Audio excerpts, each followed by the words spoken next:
Welcome to UPSC history गुरु। स्वागत है आप सबका। उम्मीद करता हूं कि आप सब सही होंगे। आज एक फिर से बहुत ही इम्पोर्टेंट हम वीडियो के साथ आपके साथ जुड़े हुए हैं और आज हम बात करने जा रहे हैं क्लास नाइन्थ की एनसीईआरटी। और इससे पहले मैं ऑलरेडी पॉलिटी, हिस्ट्री कंप्लीट कर चुका हूं और इकोनॉमी की भी कंप्लीट कर चुका हूं। और क्लास नाइन्थ की एनसीईआरटी जियो और क्लास 10 की एनसीईआरटी जियो की बात करेंगे और देखेंगे कि इनमें से कौन कौन से टॉपिक्स इंपॉर्टेंट हैं। तो टॉपिक्स के साथ साथ साथ ये भी देखेंगे कि कौन सी चीज़ों के ऊपर हमें इम्पोर्टेंट काम करना है। याद रखिएगा कि इससे पहले मैंने सारी एनसीईआरटीज पढ़ा चुका हूँ, यानी उनके बारे में आपको बता चुका हूँ। तो अगर आप पहली बार देख रहे हैं तो प्लीज मैं आपसे रिक्वेस्ट करूंगा कि आप हिस्ट्री का भी देख लीजिएगा, पॉलिटी का भी देख लीजिएगा, इकोनॉमी का भी देख लीजिए। और आज जियो की बात करेंगे क्योंकि जियो के हम दो पार्ट बनाएंगे। आज हम बात करेंगे नाइन्थ और टेंथ एनसीईआरटी की। कल वीडियो हम जो अपलोड करेंगे उसमें 11th और 12th की एनसीईआरटी की बात करेंगे। तो चले शुरू करते हैं इस वीडियो को। यदि अगर अभी अभी तक आपने सब्सक्राइब नहीं किया है चैनल तो प्लीज पहले इसको सब्सक्राइब कर लें ताकि आने वाली वीडियोस के बारे में आपको अपडेट मिलती जाए। तो आप जैसे ही क्लास 9 की एनसीईआरटी खोलते हैं तो पहला चैप्टर जो है, द फर्स्ट चैप्टर जो आपको जियो में मिलता है, that chapter is about the Indian, यानी इंडिया के बारे में। India size and location. जी हाँ, साइज एंड लोकेशन। अब बहुत बार बच्चे ये पूछते हैं कि क्या सर ये चैप्टर हमें पढ़ना है। देखिए ये चैप्टर जो है, इसमें अगर मैं कुछ चीजों के बारे में बता दूं तो आपको जनरल अवेयरनेस के तौर पे याद रखने की जरूरत है। एक तो ये है कि इसमें आपको पता करना पड़ेगा साइज कितना है इंडिया का। ठीक है, एक पॉइंट। सेकंड, आप इसमें बताएंगे इंडिया कहाँ पे है, यानी कि फिजिकली इंडिया कहाँ पे है, इंडिया एंड द वर्ल्ड, और वर्ल्ड कहाँ पे है पूरा, मतलब यूरोप के मुल्क वगैरह लेके सारे, ईस्ट साइड में है या वैसे, ये तो आप पढ़ेंगे। तो आपको उस डायरेक्शन इसकी बतानी है। प्लस इंडिया की लोकेशन कहाँ पे है, इंडिया कहाँ पे लोकेट करता है। लोकेशन छोटे से, इतना बड़ा लिखने की जरूरत नहीं है। और यहाँ पे सबसे मोस्ट इंपॉर्टेंट आपको पढ़ना पड़ेगा, that is very very much important because ये दो चीजों के साथ बेटा डील करेगा। एक तो ये आपको जियोग्राफिकली बता रहा है कि भारत के साथ कौन कौन से देश जुड़े हैं, याद रखिएगा। तो ये एक जियोग्राफिकल पैटर्न, यानी कि इंडिया के नेबर्स कौन से हैं। अब इसमें जब नेबर्स की आप बात करेंगे तो जैसे पाकिस्तान की बात होगी, फिर आपकी बात जो है अफगानिस्तान की हो जाएगी। अफगानिस्तान के बाद आप बात करेंगे चाइना की। चाइना के बाद आप बात करेंगे श्रीलंका की। श्रीलंका के बाद आप में इसमें मालदीव्स आ जाएगा। तो आप अब देख लें जो जिन एरियाज के बारे में आप बात कर रहे हैं, प्लीज डू अंडरस्टैंड, ये आप पढ़ रहे हैं जियोग्राफिकली इनकी लोकेशन कहाँ है, यानी भारत के किस हिस्से के साथ ये जुड़ते हैं। लेकिन क्या आप जानते हैं कि यही टॉपिक आपको इंटरनेशनल रिलेशन, एक हमारी बुक आती है यानी कि पॉलिटी, जीएस, जब आप जीएस 2 पढ़ेंगे तो इंडियन पॉलिटी में ही ये आईआर का पार्ट आएगा। वहां पे आपसे पूछा जाता है कि भारत के जो देश, भारत के साथ जो उसके पड़ोसी देश है उनके बारे में बताइए। तो आपको ये भी पता होना चाहिए कि पाकिस्तान किस साइड में है, फिर उसकी रिलेशन आप बताते हैं। तो जियोग्राफिकल पैटर्न से भी आप पढ़ रहे हैं और फिर पॉलिटिकल पैटर्न से भी पढ़ेंगे। तो मुझे अगर आप पूछेंगे सर इस टॉपिक में हमें सबसे ज्यादा ध्यान किसको देना चाहिए, तो that is very very much important. So please आप इस पॉइंट को जरूर पढ़िएगा। ये रही पहले चैप्टर, और एक माइंड मैप क्रिएट करेंगे, ज्यादा नहीं लिखेंगे। दूसरा चैप्टर इसमें ये बताने की कोशिश करता है, जो कि एक बहुत ही इंपॉर्टेंट बेसिक जानकारी आपको देगा, फिजिकल फीचर्स ऑफ इंडिया, यानी कि भारत के physical features of India. Bharat के फिजिकल फीचर्स के बारे में बताइए। अब आप फिजिकल फीचर्स के बारे में क्या बताएंगे, तो पहला पॉइंट आपको यहां पे क्या पढ़ना है जिसके बारे में बहुत आपको डिटेल पता होना चाहिए। जी हाँ, तो आप यहाँ पे प्लेट्स की बात करेंगे। प्लेट कैसे मूवमेंट करती हैं भाई, बहुत इंपॉर्टेंट है, प्लेट किस तरीके से मूवमेंट्स करती हैं। आपको याद होगा कि यहाँ पे हम तीन टाइप्स की प्लेट्स की बात करेंगे। एक यहाँ पे बात करनी पड़ेगी आपको कन्वर्जेंट, एक प्लेट होती है। दूसरी प्लेट जो है वो डाइवर्जेंट होती है, ठीक है। और तीसरी प्लेट को हम ट्रांसफर बाउंड्री कहते हैं। बहुत इंपॉर्टेंट है बेटा, प्लीज इसको अच्छे से डीपली पढ़ने की जरूरत है। जब दो प्लेट्स आपस में आपस में मुड़ जाती हैं उनको कन्वर्जन कहते हैं। जब दो प्लेट एक दूसरे से दूर हो जाती हैं उसको डाइवर्जेंट कहते हैं। जब दो प्लेट हॉरिजेंटल मूव मूव हो जाती हैं उसको ये कहते हैं। यहाँ पे आपको जो सेकंड पार्ट है, प्लीज जो देखिए मैं क्या बोलने वाला हूँ, यहाँ पे आप पढ़ेंगे हिमालयन माउंटेन के बारे में। ये बहुत डीपली पढ़ना पड़ेगा क्योंकि हिमालयन माउंटेन्स की इंपॉर्टेंस बहुत ज्यादा है। अब आपको ये बताना पड़ेगा कि हिमालयन माउंटेन्स कहाँ कहाँ पे टच करता है स्टेट में। हिमालयन माउंटेन्स जो भारत की स्टेट्स हैं उनके साथ किन किन स्टेट के साथ हिमालयन माउंटेन्स जो है टच करता है। फिर यहीं पे आपको सी पार्ट पढ़ना है कि आप बताएं भारत की 3 नदियों के बारे में। एक आपको पढ़ना पड़ेगा इंडस के बारे में, एक पढ़ना पड़ेगा आपको गंगा के बारे में, और एक पढ़ना पड़ेगा आपको ब्रह्मपुत्रा के बारे में। याद रखिएगा जब ये पढ़ रहे हैं आप तो इन्हीं को आप करंट अफेयर्स में भी लेके चलें। अभी अभी देखिए हाल फिलहाल में ही गंगा न्यूज में है। क्यों है न्यूज में भाई? गंगा की सफाई चल रही है। इंडस जो है न्यूज में क्यों है? ब्रह्मपुत्रा न्यूज। तो जब आप ये पढ़ें तो प्लीज उसके साथ ही उसका करंट अफेयर्स भी खत्म कर दें, बहुत इंपॉर्टेंट है, याद रखिएगा। ये आपके लिए एक बहुत इंपॉर्टेंट। इसके बिना मुझे नहीं लगता है कि कोई और चीज आपको पढ़ने की जरूरत है, बट करंट से जोड़ के पढ़ेंगे। बाकी आपको आइलैंड्स वगैरह इन लक्षद्वीप या ये सारी चीजें हमारे लिए इंपॉर्टेंट नहीं रहती हैं।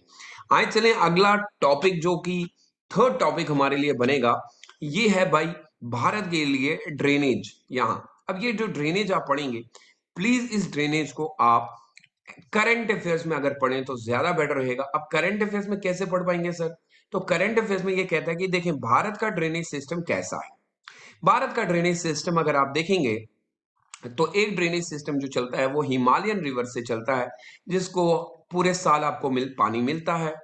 और एक जो है सर जिसको हम क्या कहते हैं, पेनिनसुलर रिवर। यानी ये सिर्फ वो रिवर्स होती हैं जो सीजनली चलती हैं फिर सूख जाती हैं।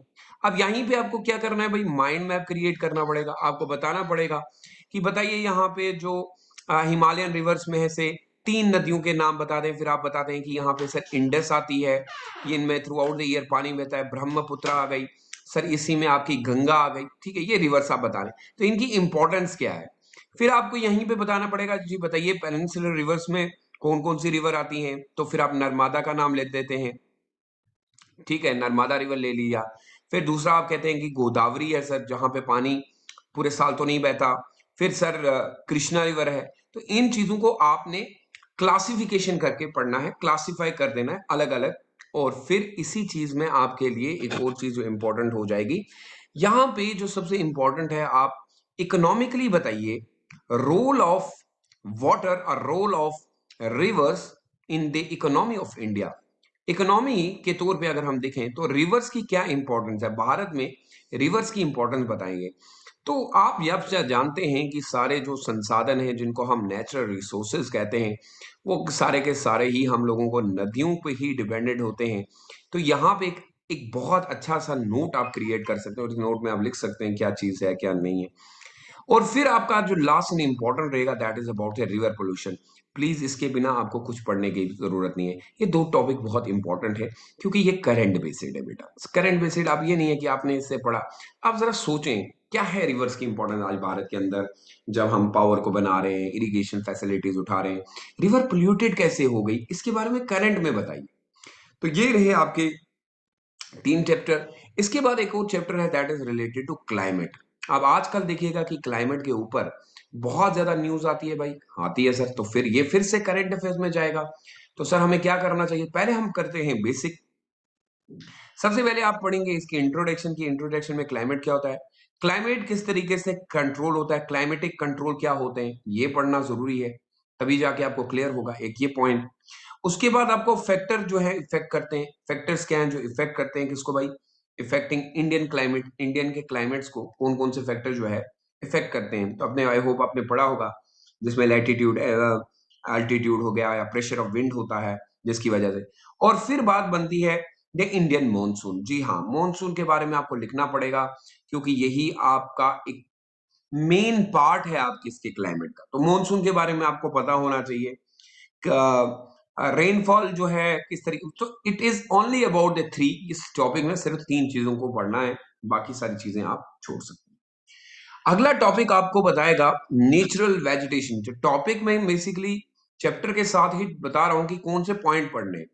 नेचुरल वेजिटेशन में अगर हम देखें तो क्या सर ये पढ़ना है, एंड वाइल्ड लाइफ। तो भाई पढ़ना पड़ेगा भाई। अब पढ़ना इसलिए पड़ेगा क्योंकि ये क्लास 10 की एनसीईआरटी में भी आता है। अब इसमें आपको क्या पढ़ना है भाई, तो छोटी छोटी चीजें जो आपको, जैसे लैंड किसे कहते हैं भाई, ठीक है, सॉइल किसे कहते हैं, बेसिक चीजें ना जिसको हम कहते हैं। क्लाइमेट किसे कहते हैं, इसमें टर्म्स हैं। इकोसिस्टम किसे कहा जाता है, कोई ज्यादा नहीं बढ़ना है, इंट्रोडक्शन पार्ट में ले लेना है।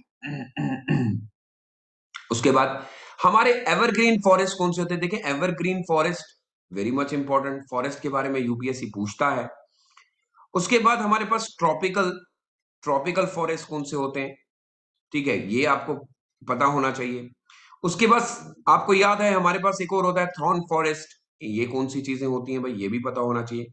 माउंटेन फॉरेस्ट, तो ये सारी चीजें आप लोगों को अलग अलग तरीके से तब जाके आपको पता चलेगा। अभी रिसेंटली मैंने एक न्यूज भी बताई थी कि हमारे जंगलों में भीषण आग लग रही है, कारण जैसे कि काफी सारे एरिया जो है त्रिपुरा के, आसाम के एरिया जो है, उसमें आते हैं। फिर आपको यहीं पे बताना पड़ेगा भारत के अंदर वाइल्ड लाइफ का क्या हाल है। अभी देखिए कल ही मैंने करंट अफेयर्स की न्यूज दिलाई थी, इंडियन बस सेट के बारे में मैंने बताया था कि वो खत्म हो रही है। तो वाइल्ड लाइफ को कहाँ देखते हो, इंडिया के पास इतना सब कुछ है, लेकिन गाँव गवर्नमेंट, यहाँ पे आपको गवर्नमेंट ऑफ इंडिया के बारे में पढ़ना है, कौन से स्टेप उन्होंने उठाए और वाइल्ड लाइफ को बचाने की कोशिश की, बस इससे ज्यादा आप कुछ भी नहीं पढ़ेंगे। अगला चैप्टर पॉपुलेशन है, मुझे नहीं लगता कि वो अभी पढ़ने की जरूरत है, क्योंकि वो जीएस इंडियन सोसाइटी का पार्ट है। अब बात बनती है सर क्लास 10 की। क्या क्लास 10 की एनसीईआरटी भी हमारे लिए इंपॉर्टेंट है भाई, बहुत इंपॉर्टेंट है। तो बहुत बार बच्चे कहते हैं कि सर फिर क्लास 10 की स्किप कर सकते हैं, क्योंकि फिर क्लास 11 की एनसीईआरटी में तो ऐसा कुछ भी नहीं है बेटा। क्लास 10 की एनसीईआरटी में बहुत इंपॉर्टेंट टॉपिक है, और यकीन माने सबसे बेहतरीन तरीके में लिखी गई है। ये आपके बेसिक इतने स्ट्रांग कर देगी अगर आपका करंट अफेयर्स उसके साथ सही जुड़ता है। मैं वही बार बार आपको कहता हूं कि आप कितना करंट अफेयर्स को इसके साथ जोड़ के चलते हैं, तो फिर बात बनती है। क्योंकि बहुत बार आप पढ़ लो लेते हैं, लेकिन करंट के साथ नहीं जोड़ते, जो कि मैं बार बार आपको कहता हूं कि it is not only about reading the NCERT, it is about how you relate, कैसे आप रिलेट करते हैं। तो पहला चैप्टर क्या पढ़ेंगे सर, तो पहला चैप्टर जब आप जियो का उठाते हैं, तो पहला ही चैप्टर आपको रिसोर्सेज के बारे में बता रहा है। संसाधन भाई कितना इंपॉर्टेंट है, भारत को लूटा भी किसके लिए है। तो first chapter is sir about resources, संसाधन, और संसाधनों का किस तरीके से जो है डेवलपमेंट हो रहा है। यहाँ पे हमें क्या पढ़ने की जरूरत है, सबसे पहले यहाँ पे आपको टाइप्स पता होने चाहिए भाई, टाइप्स ऑफ रिसोर्सेज पहले ये पता कर लो कितने टाइप्स के रिसोर्सेज होते हैं। तो इसका classification in types of resources and classification, अलग अलग से पढ़ो, क्लासिफिकेशन कर दो कि जैसे on the basis of ownership, on the basis of exhaustibility, on the basis of origin, इस तरीके से। उसके बाद यहाँ पे एक और इम्पोर्टेंट टॉपिक आपको मिलेगा, soil as a resource, soil के बारे में बताइए, क्योंकि ये अब खत्म हो रहा है, लोग कन्वर्ट कर रहे हैं, लैंड तो हमारे पास बहुत है, वो नहीं हो रही है। और तीसरा पॉइंट इसमें लैंड यूटिलाइजेशन, भारत के अंदर लैंड यूटिलाइजेशन को लेके भारत सरकार ने अभी अभी हाल फिलहाल में एक स्कीम लॉन्च की, उस स्कीम के बारे में भी बता दें, बात खत्म। कितना इजी है कि हम किस तरीके से ये सारी चीजें कर सकते हैं। चैप्टर नंबर 2 जब आप पढ़ेंगे, तो चैप्टर नंबर, जब आप natural resources resources and development पढ़ेंगे, तो आपको अगला चैप्टर मिलेगा फॉरेस्ट। बेटा बहुत इंपॉर्टेंट है।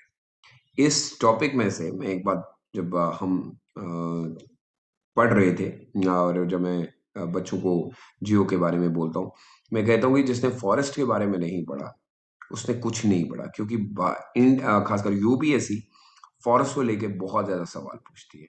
अब यहाँ पे आपको कुछ नहीं करना है, यहाँ पे भी आपको करंट अफेयर्स में ही बात करनी है। अब करंट अफेयर्स में क्या बात करनी है भाई, तो करंट अफेयर्स में ये बात करनी है आपको कि भारत के अंदर जो नए स्टेप उठाए जा रहे हैं गवर्नमेंट ऑफ इंडिया की तरफ से, फॉरेस्ट का जो एरिया है, क्लासिफिकेशन कैसे की गई है, यानी कि हमारा जो जंगल है उसको क्लासिफिकेशन की गई है, तीन टाइप से क्लासिफाई किया गया, कुछ रिजर्व रखे, कुछ प्रोटेक्टेड फॉरेस्ट रख दिए, क्लासिफिकेशन पढ़नी।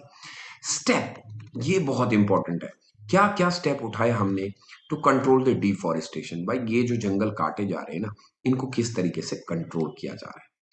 तो ये स्टेप क्या होंगे, किस तरीके से होंगे, ये आपको पढ़ना है। उसके बाद आप पढ़ेंगे तीसरा चैप्टर, दैट इज इंपॉर्टेंट। यहां पे आपको पढ़ना पड़ेगा क्लाइमेट के बारे में, तो आप ऑलरेडी पढ़ चुके हैं। यहाँ पे आप पढ़ेंगे fourth chapter, that is related to agriculture. जी हाँ, very very very very very very very very much important. आप देखिए कि फार्मर के ऊपर जो है बिल पास हुई, फिर किस तरीके से लड़ाइयाँ चली, गवर्नमेंट मान रही नहीं है।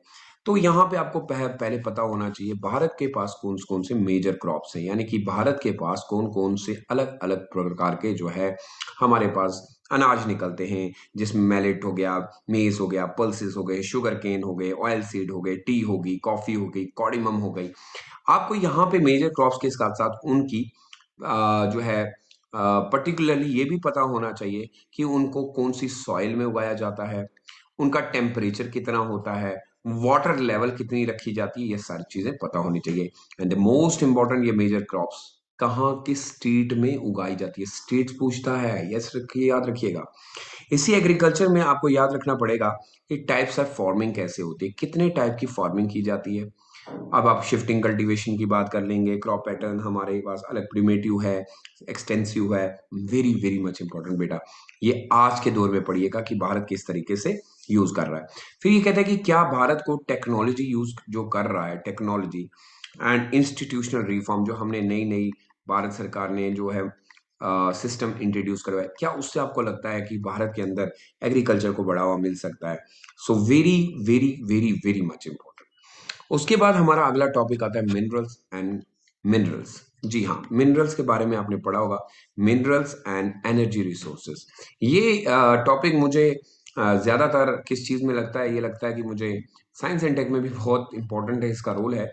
Mini mini minerals and energy resources में अगर आप पढ़ेंगे तो आपको यहाँ पे क्या पढ़ना है, यहाँ पे एनर्जी रिसोर्सेज देखिए देखिए अभी ये फिर से करंट अफेयर्स में जाएगा कि हम किस तरीके से एनर्जी रिसोर्सेज बढ़ाने की कोशिश कर रहे हैं।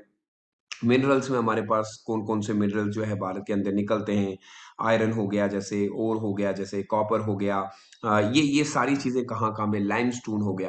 तो जब आप मिनरल्स की बात कर रहे हैं तो आपको स्टेट भी पता होना चाहिए, किस स्टेट में भारत के अंदर कौन कौन सा मिनरल निकलता है। एनर्जी रिसोर्सेज में अगर हम बात करें तो हम किस तरीके से जो है एनर्जी रिसोर्सेज को यूज करें, जैसे इलेक्ट्रिसिटी होगी, थर्मल हो गया, हाइड्रो इलेक्ट्रिसिटी। तो इसमें मैं क्यों पॉइंट नहीं लिख रहा हूं, क्योंकि बिकॉज मुझे ये नहीं चाहिए, मुझे चाहिए कि 2021 का करंट बताइए कि भारत सरकार ने मिनरल एंड एनर्जी रिसोर्सेज को लेके क्या स्टेप उठाए।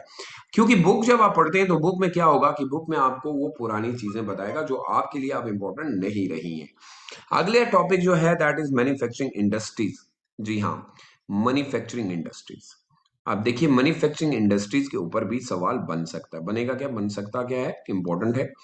मैन्युफैक्चरिंग इंडस्ट्रीज में आपको बताना पड़ेगा कि इंडस्ट्रियल लोकेशन कहाँ पे होनी चाहिए, यानी जो हमारी इंडस्ट्रीज है उनकी लोकेशन होनी कहाँ चाहिए, बेसिकली कहाँ पे बनानी चाहिए। मुझे बताइए कि क्या कंट्रीब्यूशन है, यानी कि भारत के लिए क्या कंट्रीब्यूट करे, कंट्रीब्यूशन ऑफ इंडस्ट्रीज इंडस्ट्रीज की towards our national economy, Bharat की इकोनॉमी को बनाने के लिए कितने महत्वपूर्ण रोल प्ले करते हैं, ये भी याद रखिएगा। अच्छा, क्या इंपॉर्टेंस है मैन्युफैक्चरिंग की? अच्छा, कंट्रोल यानी कि इन्वायरमेंट पे तो इम्पैक्ट नहीं डाल रहा है, यानी कि इंडस्ट्री तो बन रही है लेकिन इम्पैक्ट तो नहीं पड़ रहा है। उसके बाद हमारे पास कितने टाइप की इंडस्ट्रीज हैं, agro based industry, types of industries, तो टाइप्स इसमें पढ़ने पड़ेंगे और टाइप्स ऑफ पढ़ेंगे तो आपका काम हो जाएगा। बहुत इंपॉर्टेंट है बेटा, प्लीज याद रखिएगा कि मैं जो चीजें कह रहा हूं मैंने टॉपिक के साथ आपको बताया है कि कौन कौन से पॉइंट, एंड ट्रस्ट मी इससे ज्यादा कुछ नहीं पढ़ना है, लेकिन क्या करना है। तो फिर वही बात आ जाती है बार बार कि करना फिर क्या है ऐसा, तो mainly just need to create mind map. उन पॉइंट्स जो मैंने बताए उनके माइंड बने बनाओ। कोशिश करो कि एक चैप्टर हार्डली एक चैप्टर जो है वो एक पेज पे आना चाहिए, तब होता है कमाल। अगर वो एक पेज पे आता है तो कल उसको स्टैंडर्ड बुक के साथ जोड़ के मैं इस एनसीईआरटी को जोड़ूंगी प्लस विद करंट अफेयर्स, तो भाई बहुत मटेरियल हो जाएगा जिसको आप रिवीजन भी नहीं कर पाएंगे। होपफुली आप लोग इसका पूरा स्ट्रक्चर मुझे ग्रुप में भी सेंड कर देंगे ताकि उन बच्चों को भी मिले जिन बच्चों के पास ये वीडियो नहीं पहुंच रही है। आई रिक्वेस्ट यू ऑल कि यदि अगर आपको लगता है कि इस चैनल के माध्यम से आपको बहुत फायदा मिल रहा है, प्लीज अपने दोस्तों के साथ ये शेयर कीजिए। अपना स्टेटस रखिए, या आप इंस्टाग्राम चला रहे हैं या व्हाट्सएप चला रहे हैं या फिर टेलीग्राम चला रहे हैं, वहां पे इस चैनल को आप पोस्ट करें ताकि आपके साथ जो बाकी के बच्चे हैं वो भी हमारे साथ जुड़े, बिकॉज आगे मैं बात जो करने जा रहा हूँ, एक बहुत ही अच्छा सिस्टम चलाने जा रहा हूँ। एनसीईआरटी फिनिश करने के बाद हम लोग चलेंगे स्टैंडर्ड बुक्स पे, और फिर हम बात करेंगे कि स्पेक्ट्रम में क्या पढ़ना होता है, आर्ट एंड कल्चर में नितिन सिंघानिया की बुक में क्या पढ़ना है, जीसी लियोंगी की बुक में क्या पढ़ना है, या हमारे पास लक्ष्मीकांत को किस तरीके से टैकल करना है। तो एक सीरीज चलेगी, एंड आई होप दैट कि आप लोग भी अगर इस चैनल के माध्यम से कुछ सीख रहे हैं, तो प्लीज आपको भी एक काम करना पड़ेगा कि आप अपने अपने रिस्पेक्टेड ग्रुप्स में इसको शेयर करें, नोट्स को शेयर करें, और नोट्स बनाने के समय लिखें कि आपने ये नोट्स कहाँ से लिए हैं, ताकि और बच्चों को भी इसका फायदा मिले। सो मुझे दीजिए इजाजत, अपना बहुत ज्यादा ख्याल रखिएगा, और please stay safe and stay blessed. घरों में रहें, बाहर ना निकले, अपने माता पिता का बहुत ज्यादा ख्याल रखिएगा, क्योंकि कोरोना से अगर हम लोगों को मुक्त होना है, तो ये दवाई से ज्यादा आप लोगों के प्रिकॉशंस मैटर करेंगे। मुझे उम्मीद है कि मेरे बच्चे ऐसी गलती नहीं करेंगे, स्प्रेड होने से बचाएंगे। आए आप और मैं लेके एक प्लेज लेते हैं कि सर तभी बाहर निकलेंगे जब कोई आवश्यकता होगी, अन्यथा अपने घरों में अपनी क्लासेस देंगे। यदि अगर आप कोई सुझाव देना चाहते हैं, या कोई वीडियो आपको चाहिए कि सर ये वीडियो बनना चाहिए, इस पे हमें कंफ्यूजन है, यूपीएससी के सिलेबस पे भी एक वीडियो बनाऊंगा। So stay safe and stay blessed, bye bye.